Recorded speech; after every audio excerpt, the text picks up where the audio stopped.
अपना आत्मा तुम गड़बड़ ना कर दियो, कदे भक्तान बुला के जबान लाग जाओ, कदे मेरे वाले इस काम में फिर फेल कर दो तुम नहीं।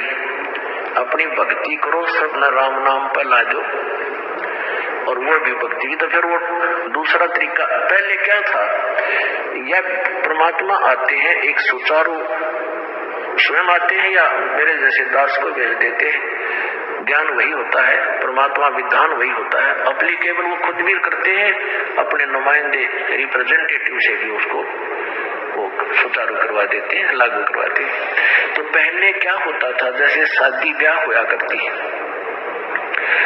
विवाह होता था तो पूरे गांव में से प्रत्येक, पहले तो चूल्हा नौत होया करता, छोटे घर थे, गांव थे, पूरे के पूरे घर को आमंत्रित करते थे कि आज आपने हमारे घर भोजन खाना है।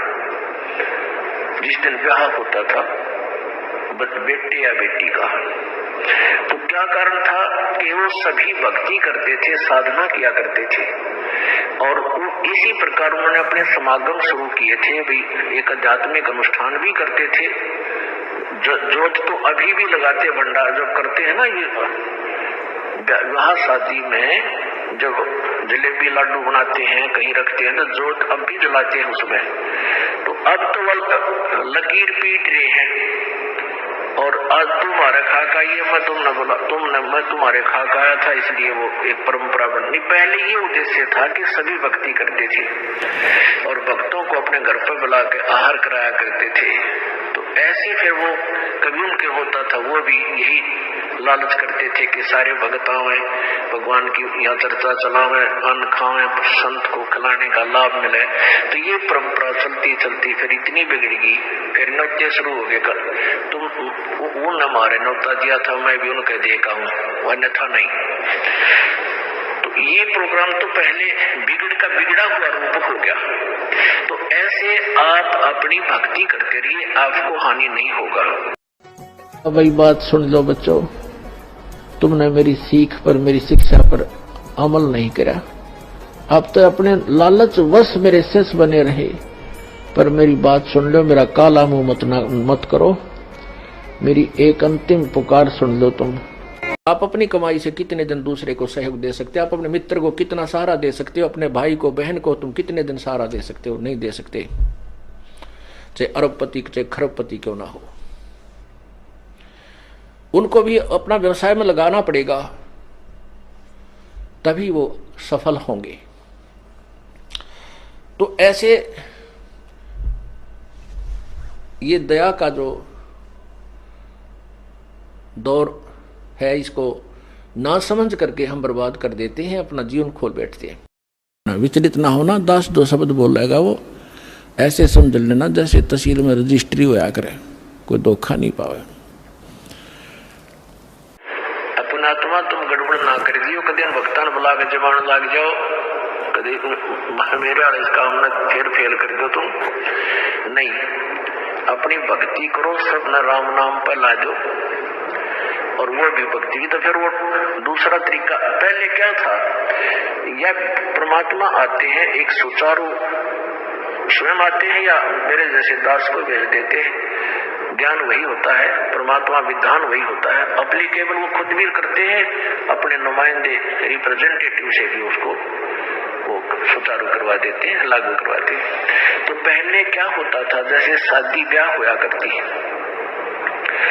विवाह होता था तो पूरे गांव में से प्रत्येक, पहले तो चूल्हा नौत होया करता, छोटे घर थे, गांव थे, पूरे के पूरे घर को आमंत्रित करते थे कि आज आपने हमारे घर भोजन खाना है। जिस दिन विवाह होता था बेटे या बेटी का, तो क्या कारण था कि वो सभी भक्ति करते थे, साधना किया करते थे, और इसी प्रकार उन्होंने अपने समागम शुरू किए थे। भी एक आध्यात्मिक अनुष्ठान भी करते थे, जोत तो अभी भी लगाते, भंडार जब करते हैं ना, ये विवाह शादी में जब जलेबी लाडू बनाते हैं, कहीं रखते हैं, तो जोत अब भी जलाते हैं उसमें। तो अब तो वह लकीर पीट रहे हैं, और आज तुम्हारे खाक आई है, मैं तुम्हारे खाक आया था, इसलिए वो एक परंपरा बन नहीं। पहले ये उद्देश्य था कि सभी भक्ति करते थे और भक्तों को अपने घर पर बुला के आहार कराया करते थे। तो ऐसे फिर वो कभी उनके होता था, वो भी यही लालच करते थे कि सारे भगत आवे, भगवान की यहाँ चर्चा चलावे, अन्न खावे, संत को खिलाने का लाभ मिले। तो ये परंपरा चलती चलती फिर इतनी बिगड़ गई, फिर नृत्य शुरू हो गया। तुम वो न मारे नौता दिया था, मैं भी उनके देखा हूँ, अन्यथा नहीं। तो ये प्रोग्राम तो पहले बिगड़ा हुआ रूप हो गया। तो ऐसे आप अपनी भक्ति करते रहिए, आपको हानि नहीं होगा। इसार साध संगति में मुझ पवन दास की फुल प्लानिंग मर्डर करने की RSSS राष्ट्रीय समाज सेवा समिति अर्थात सतलोक आश्रम मैनेजमेंट हरियाणा के महागुंडों के द्वारा, महासारनामी गुंडों के द्वारा मर्डर करने की फुल प्लानिंग पूरा प्रशासन अपनी मुट्ठी में ले रखा। और तकरीबन 60-70 के आसपास भगत भाई बहन मिलके सतगुरु रामपाल जी भगवान को भोग प्रसाद लगा रहे थे। आरती लगभग आधी हुई थी कि बीच में ही ये सतलोक आश्रम मैनेजमेंट हरियाणा के गुंडे, ये बदमाश, ये गैंगस्टर लोग बीच में आटप के, पता नहीं किसी को शराब पिला के लाए थे, किसी को क्या नशा करवा के लाए थे।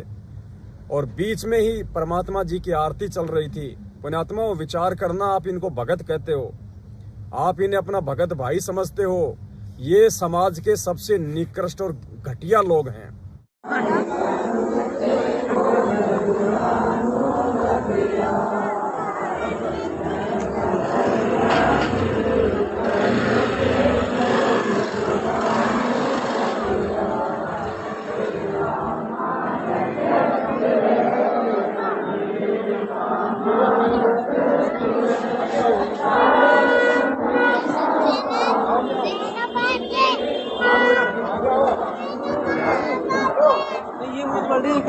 काले कपड़े वाले हैं, ये आराम करो 2-3 मेरे बोले देख तो मालिक क्या करते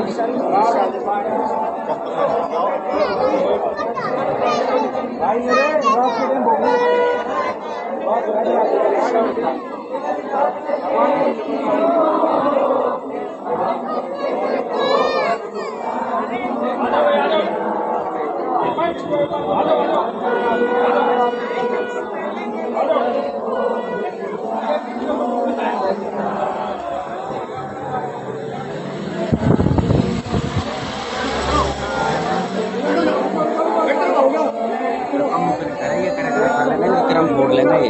आपने कुछ ना करना, ये कुछ करेगा जो कर लेगा, अपन कुछ नहीं यहाँ पे जैन का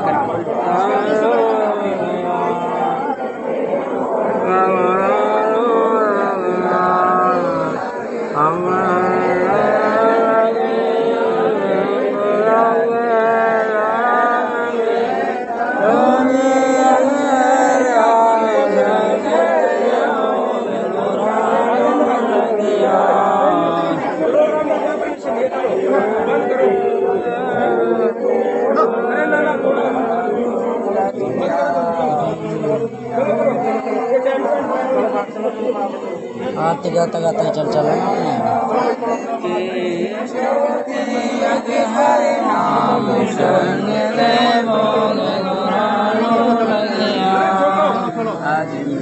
घर में कुत्ते बहुत करना घर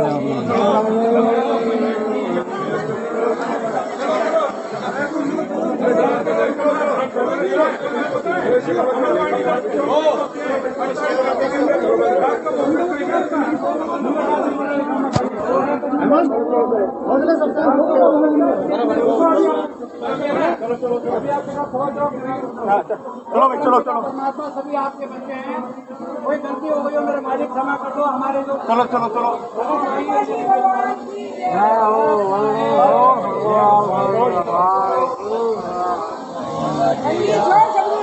भगवान की जय हो।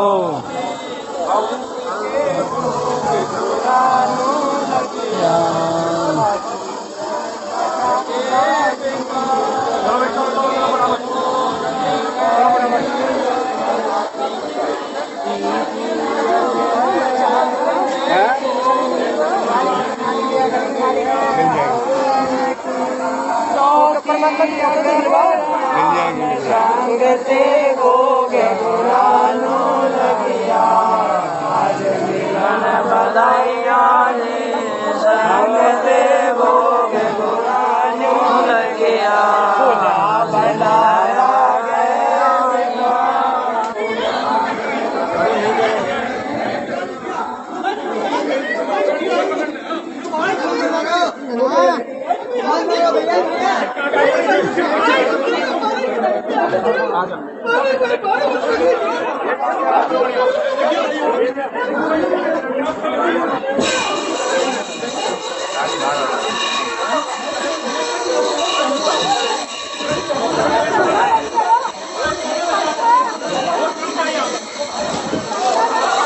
उसने एक ना सोच लगवाया बेकार में, भगवान का ही किया उसने एक बंदा जो मतलब मुझे कौन जो अड़ गया था, मैं ना उतना बोलता ना कुछ।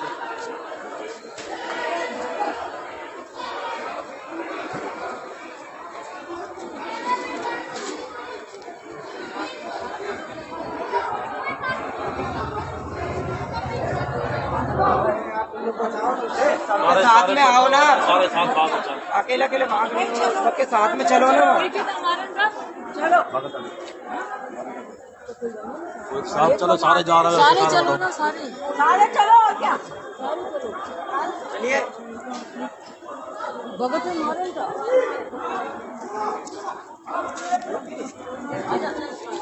चलो चलो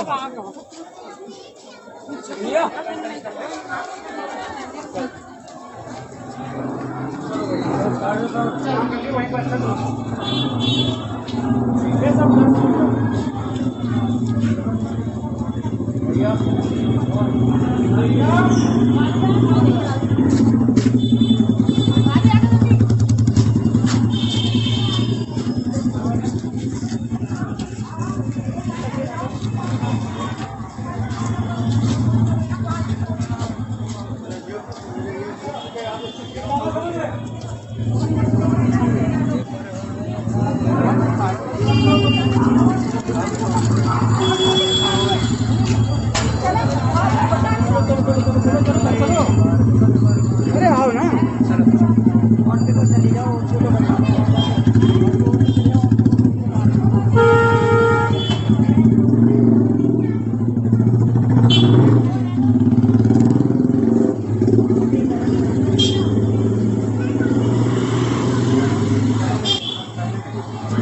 मुकेश भगत जी हाँ, मुकेश भगत जी चलेगी तो अरे इधर उधर हो जा कोई प्रोग्राम।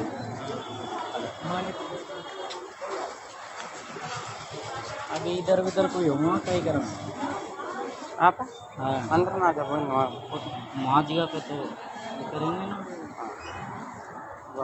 चप्पल ले आओ, चप्पल उधर उधर पुलिया या मेट्रो ट्रेन स्टेशन। मकान का तो लगे लोग को लोग लगा दिए।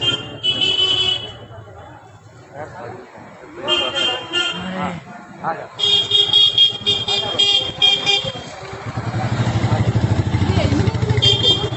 क्या मैनेजमेंट के थे, कौन थे? मैनेजमेंट के पुलिस थी। मैनेजमेंट के भी थे, वैसे भी पुलिस वाले भी थे।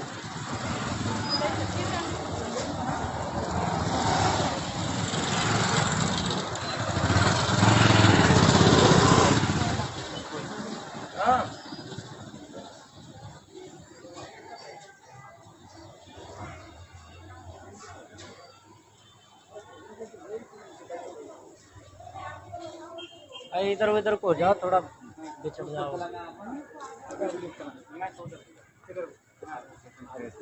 हाँ आ जाओ, आ जाओ। वो मोबाइल में रिकॉर्डिंग है तो बंद कर लो। अभी चल रहा है, पूरा कर दिया। कौन सा वो राजीव भगत जी को सत्साहेब बंदी छोड़ सतगुरु रामपाल जी भगवान जी की जय हो। बंदी छोड़ सतगुरु बंदी छोड़ सतगुरु रामपाल जी भगवान जी की जय हो। बंदी छोड़ सतगुरु रामपाल जी भगवान जी की जय हो। पुण्यात्माओं, ये देखिए कितना अच्छा हम लोग का साथ समिति चल रहा था। ये दिल्ली में, ये दिल्ली की कौन सी जगह जी? नहीं, ये कौन सी जगह है? एरिया निर्माण बिहार में अभी आज 7 तारीख को परमात्मा का भोग लग रहा था और हमारा भोग आरती चल रही थी शाम के। हाँ, और मैनेजमेंट वाले ने आए और ये सब देखो भगत जी, ये सब क्या किए हैं। मैनेजमेंट वालों ने क्या हाल किया है? सारा पंडाल का सारा पंडाल, पंखे उंखे पूरा सब कुछ तोड़ फोड़ कर दिए और 2-4 भगत भाइयों को मारा भी है और उनको ले गया थाने में। यहाँ पे परमात्मा का प्रतिमा, फोटो वोटो सब रखा हुआ था, जो जल रहा था, फोटो वोटो सब परमात्मा को ले के चले गए और ये सब तोड़ फोड़ सब कैसे कैसे कर दिया। ये देखिए परमात्मा का जो जल रही थी ये सबको गिरा दिया है और बखेर दिया है।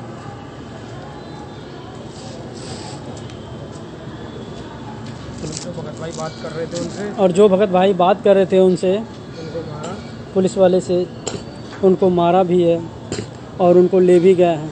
और ये देखो भगत भाइयों क्या किया है परमात्मा के। सत्संग कितना साथ संगति चल रही थी और घर पे भी सबको मारने लगे थे। घर पे भी भगत जी वहाँ पे सबको मारने लगे, ताला लगा हुआ है, इतने रात हो गए हैं, सामान भी नहीं निकालने दे रहा है। भगत जी अब हम लोग कहाँ जाएं? हमारा तो कोई गलती है भी नहीं।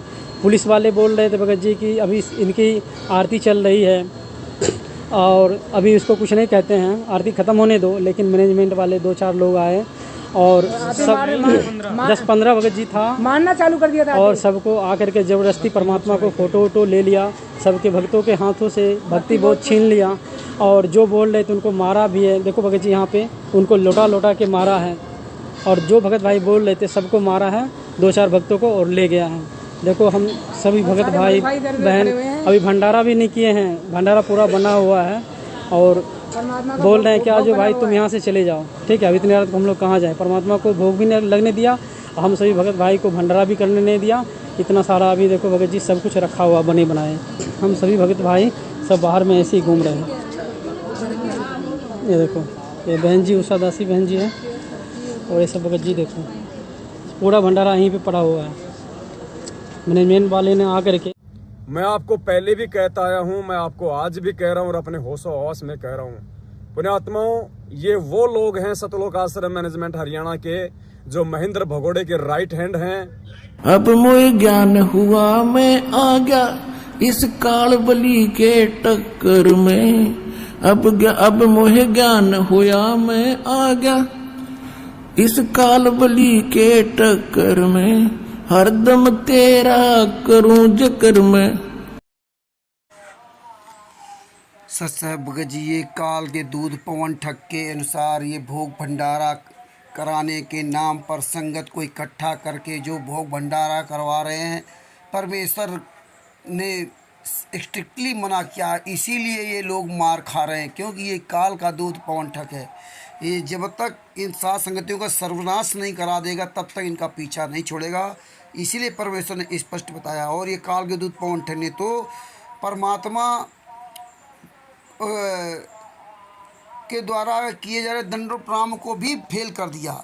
यानी कि संत रामपाल जी महाराज जिनको दंडोप्रणाम करते हैं, अपनी फ़ोटो को स्वयं दंडोप्रणाम करते हैं, काल के दूध पवन ठग ने घर से स्वामी रामदेवानंद जी महाराज जी, कबीर साहब जी को और गरीबदास जी महाराज को, पंडित चिदानंद जी महाराज को, सबकी फ़ोटो हटवा दी।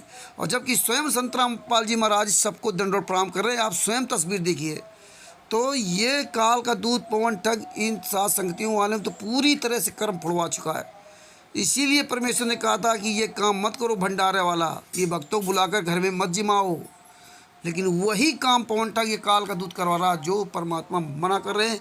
इसीलिए ये दुर्दशा हो रही है, दिल्ली हो चाहे राजस्थान हो या कहीं भी हो, बुलंदशहर हो, अभी तो या हिसार हो, अभी तो आने वाले समय इनकी देखते जाओ कितनी दुर्दशाएं होती जाएंगी।